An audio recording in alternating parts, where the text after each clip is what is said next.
नमस्कार दोस्तों, मैं एडवोकेट शांतनु याची पुनः स्वागत करता हूं आपके अपने चैनल ऑनलाइन लीगल हेल्प में। दोस्तों, बेल आइकन दबा दीजिए, घंटी बजा दीजिए अगर सब्सक्राइब नहीं किया है तो।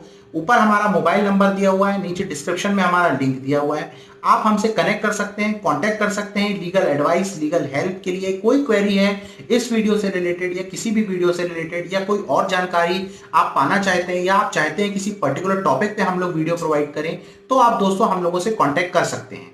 चलिए दोस्तों, इस वीडियोस की श्रृंखला को आगे बढ़ाते हुए आज हम बात करते हैं डिवोर्स पिटीशन में क्या क्या कंटेंट्स होंगे। अगर आप पिटीशन कोर्ट में फाइल कर रहे हैं तलाक की, तो उसमें क्या पॉइंट्स होंगे, क्या कंटेंट्स होंगे। तो इस वीडियो के माध्यम से बहुत लोगों को समस्या होती थी कि हम डिवोर्स पिटीशन तो लगा रहे हैं, लेकिन हमारे कंटेंट्स क्या हैं, किन पॉइंट्स को हम मेंशन करें उस पिटीशन में। तो दोस्तों, आज इस वीडियो के माध्यम से हम आपकी वही समस्या का हल करने आए हैं। दोस्तों चलिए हम बात करते हैं। सबसे पहले तो दोस्तों हम आपको ये बताते हैं, अगर आप कोर्ट में डिवोर्स पिटीशन फाइल करते हैं तो आप सीपीसी 1908 मतलब सिविल प्रोसीजर कोड के तहत आप गवाह होंगे।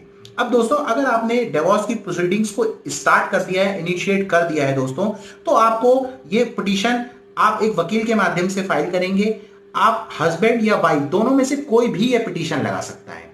जब दोस्तों ये पिटीशन वो कोर्ट में लगाएंगे तो उसको इसके साथ एक एफिडेविट लगानी पड़ेगी, और दोस्तों उसमें क्या क्या कंटेंट्स में आपको वो डिटेल्स देने होंगे मैं आपको बता देता हूं। सबसे पहले दोस्तों, दोनों पार्टीज को अपना नेम मेंशन करना होगा। पार्टीज को क्लियर अपना नेम, अपने पिता का नाम और एड्रेस को क्लियर मेंशन करना पड़ेगा। वो डेट और जिस जगह पर शादी हुई थी कंटेंट्स में वो भी क्लियर मेंशन करना पड़ेगा। उसके बाद दोस्तों उन्हें अपना स्टेटस बताना पड़ेगा और अपना मूल निवासी बताना पड़ेगा कि कहां से वो बिलोंग करते हैं, जब शादी हुई थी किस एड्रेस पे रहते थे, और उसके बाद जब शादी नहीं हुई थी तब किस एड्रेस पे रहते थे और कहां के मूल निवासी, ये उनको क्लियर मेंशन करना पड़ेगा। उसके बाद दोस्तों उन्हें वो जगह मेंशन करनी पड़ेगी जब शादी हुई थी, तो उसके बाद ससुराल कहां था किस पक्ष का, वो भी उनको मेंशन करना पड़ेगा। या उनको ये भी मेंशन करना पड़ेगा कि जब उनकी शादी हो गई थी तो एज अ हस्बैंड वाइफ उन्होंने एक साथ किस जगह पर रिया। अब ये भी हो सकता है दोस्तों कि किसी की शादी दिल्ली में हुई हो लेकिन नौकरी वो अहमदाबाद में करता हो, किसी का ससुराल दिल्ली में था लेकिन नौकरी करने के लिए उसे अहमदाबाद जाना पड़ता था। तो दोस्तों ये चीज क्लियर मेंशन करनी पड़ेगी कि वो दिल्ली में रहता था और वो जॉब जो करता था वो अहमदाबाद में करता था, और ऐसा पति पत्नी मान लीजिए वो अहमदाबाद में साथ में रहे थे। उसके बाद दोस्तों, अगर शादी से कोई बच्चा हुआ है तो उस बच्चे का नाम, उसकी उम्र आपको ये क्लियर मेंशन करनी पड़ेगी, एवं साथ में आपको उस बच्चे का बर्थ सर्टिफिकेट भी अपनी पिटीशन में लगाना पड़ेगा। उसके बाद दोस्तों आपको ये याद रखना होगा कि आप जब ये बर्थ सर्टिफिकेट लगाने के बाद आपको दोस्तों जिन ग्राउंड्स पे आप डिवोर्स या सेपरेशन चाह रहे हैं, वो डिवोर्स या सेपरेशन के लिए आपको उन ग्राउंड्स, उन तथ्यों को पिटीशन में क्लियरली मेंशन करना होगा, उनको आधार बनाना होगा क्लियर।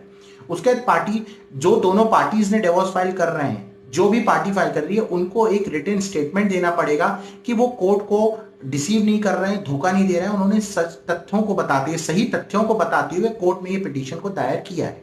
उसके बाद दोस्तों इन सारे ग्राउंड्स को देखते हुए अगर कोर्ट को लगता है कि जो पिटीशन है वो कोर्ट में जो पेश की गई है वो सही है और सही आधारों पे पेश की गई है, तो कोर्ट जो कपल है, जो स्पाउस हैं, पति पत्नी है, उनको डिवोर्स दे सकता है। अगर दोस्तों कोर्ट को लगता है कि आपने कुछ तथ्यों को छुपाया है, गलत तरीके से पेश किया है, या कोर्ट को गुमराह कर रहे हैं, तो कोर्ट इसको खारिज कर देगी। तो दोस्तों आज के इस वीडियो में हमने बताया आपको कि कंटेंट डिवोर्स के क्या होंगे, किन किन पॉइंट्स को आपको अपनी पिटीशन में क्लियरली मेंशन करना होगा। कैसा लगा दोस्तों आपको वीडियो, ये आप कमेंट बॉक्स में जाके आप कमेंट कर सकते हैं। साथ ही अगर आपको कोई दिक्कत है, कोई क्वेरी है, तो आप हमको कांटेक्ट करके हमसे वो क्वेश्चन को क्लियर पूछ सकते हैं। थैंक यू दोस्तों।